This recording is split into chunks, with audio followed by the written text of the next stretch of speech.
నమస్తే రైతన్నలాల ఇక అందరికీ ఇంకా ఇవరు ఈరోజు నేను ఎర్రగొంగూర పొద్దుగాల 7 అవుతుంది టైము. ఎర్రగొంగూర నేను కట్ చేసుకపోతున్నా.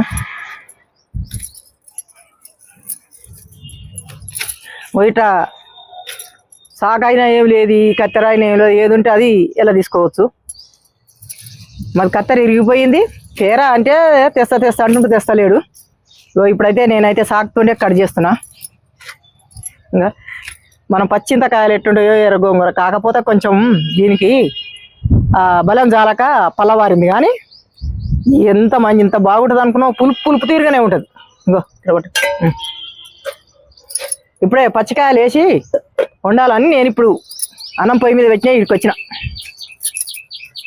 ఇంకో దాంట్లో కూడా ఉంది. ఇక వీటికి మంచిగా ఎగురు పెడుతుంది. ఇక దీనికి ఒక నాన్న నేను కట్ పెద్దగా పెరిగిందని సగం కట్ చేసిన. ఎన్ని పిలకలు వస్తున్నాయి చూడు.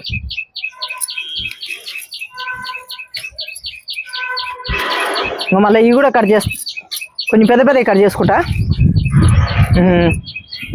ఎంత భారీగా ఉంది.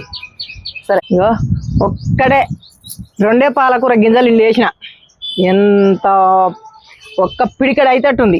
నేను కట్ చేసింది కూడా చూపిస్తాను మీకు ఎంత భారీగా ఉంది. ఒక్క 4 బకెట్లలో వేసినాం అనుకో, 4-5 మన ఇంటి మందం వెళ్తుంది.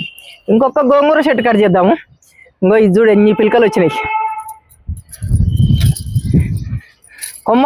కొమ్మలన్నా గవే, పిలకలన్నా గవేను.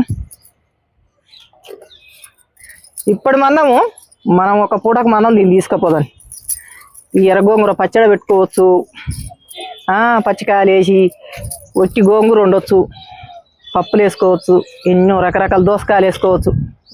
ఇంకో ఇంతే మనకు చాలు. మనం ఇప్పుడు మందం అయితే తీసుకుపోతున్నాం. బాయ్. మరి ఉంటా. మరి మీకు నచ్చితే ఒక సబ్స్క్రైబ్ చేయని వాళ్ళు సబ్స్క్రైబ్ చేయండి, లైక్ కొట్టండి మర్చిపోకండి. బాయ్.